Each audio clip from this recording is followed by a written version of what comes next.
பெரம்பூர் தொகுதி எம்எல்ஏவாக முதலமைச்சர் சி ஜோசப் விஜய் பதவியேற்றுக் கொண்டார். 17வது சட்டப்பேரவையின் முதல் கூட்டத்தொடர் இன்று தொடங்கியது. பேரவை கூட்டத்திற்கு தலைமை வகித்த தற்காலிக சபாநாயகர் சோழவந்தான் கருப்பையா திருக்குறள் உரையை முடித்தபின் புதிய முதலமைச்சர் ஜோசப் விஜய்க்கு வாழ்த்து தெரிவித்தார். சட்டப்பேரவை உறுப்பினர்கள் தங்கள் விருப்பப்படி ஆங்கிலம் அல்லது தமிழில் உறுதிமொழி ஏற்கலாம் என்று அறிவித்தார்.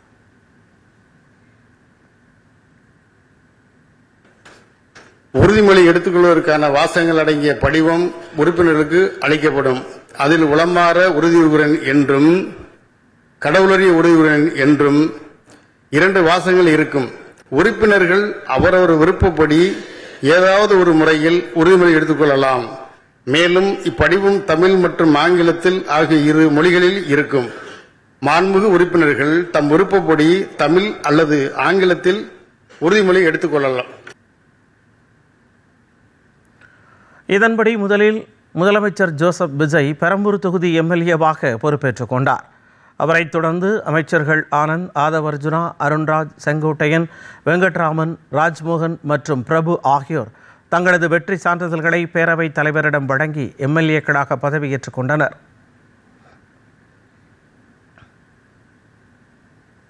சட்டமன்ற பேரவையின் உறுப்பினராக தேர்ந்தெடுக்கப்பட்ட சி ஜோசப் விஜய் எனும் நான் சட்ட முறைப்படி நிறுவப்பெற்றுள்ள இந்திய அரசமைப்பு சட்டத்தில் உண்மையான நம்பிக்கையும் பற்றுறுதியும் கொண்டிருப்பேன் என்றும் இந்திய நாட்டின் இறையாண்மையையும் ஒருமைப்பாட்டையும் நிலைநிறுத்துவேன் என்றும் நான் மேற்கொள்ள இருக்கும் கடமையை நேர்மையுடன் நிறைவேற்றுவேன் என்றும் உளமாற உறுதி கூறுகிறேன்.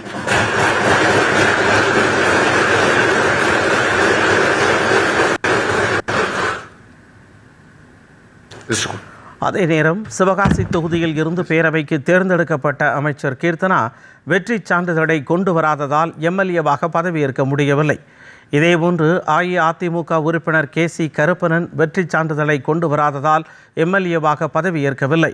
எதிர்க்கட்சித் தலைவராக தேர்ந்தெடுக்கப்பட்டுள்ள உதயநிதி ஸ்டாலின், முன்னாள் முதலமைச்சர்கள் எடப்பாடி பழனிசாமி, O பன்னீர்செல்வம் ஆகியோர் பதவியேற்றனர்.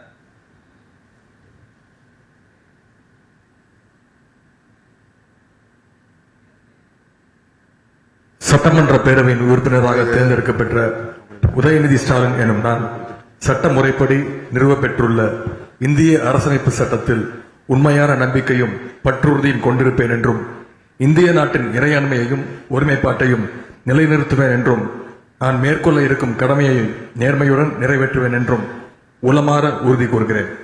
சட்டமன்ற பேரவையின் உறுப்பினராக தேர்ந்தெடுக்கப்பட்ட எடப்பாடி பழனிசாமி என்னும் நான் சட்ட முறைப்படி நிறுவப்பெற்றுள்ள இந்திய அரசமைப்பு சட்டத்தில் உண்மையான நம்பிக்கையும் பற்றுறுதியும் கொண்டிருப்பேன் என்றும் இந்திய நாட்டின் இறையாண்மையும் ஒருமைப்பாட்டையும் நிலைநிறுத்துவேன் என்றும் நான் மேற்கொள்ள இருக்கும் கடமையை நேர்மையுடன் நிறைவேற்றுவேன் என்றும் கடவுளிய உறுதி கூறுகின்றேன். சட்டமன்ற பேரவையின் உறுப்பினராக தேர்ந்தெடுக்கப்பட்ட O பன்னீர்செல்வம் என்னும் நான் சட்ட முறைப்படி நிறுவப்பெற்றுள்ள இந்திய அரசியலமைப்பு சட்டத்தில் உண்மையான நம்பிக்கையும் பற்றுறுதியும் கொண்டிருக்கிறேன் என்றும் இந்திய நாட்டின் இறையாண்மையையும் ஒருமைப்பாட்டையும் நிலைநிறுத்துவேன் என்றும் நான் மேற்கொள்ள இருக்கும் கடமையை நேர்மையுடன் நிறைவேற்றேன் என்றும் உளமாற உறுதி கூறுகிறேன். இது தவிர 17வது சட்டப்பேரவைக்கு தேர்ந்தெடுக்கப்பட்டுள்ள முன்னாள் அமைச்சர்கள், புதிய உறுப்பினர்கள் என வரிசையாக வெற்றி சான்றிதழை ஒப்படைத்துவிட்டு பதவியேற்று வருகிறார்கள்.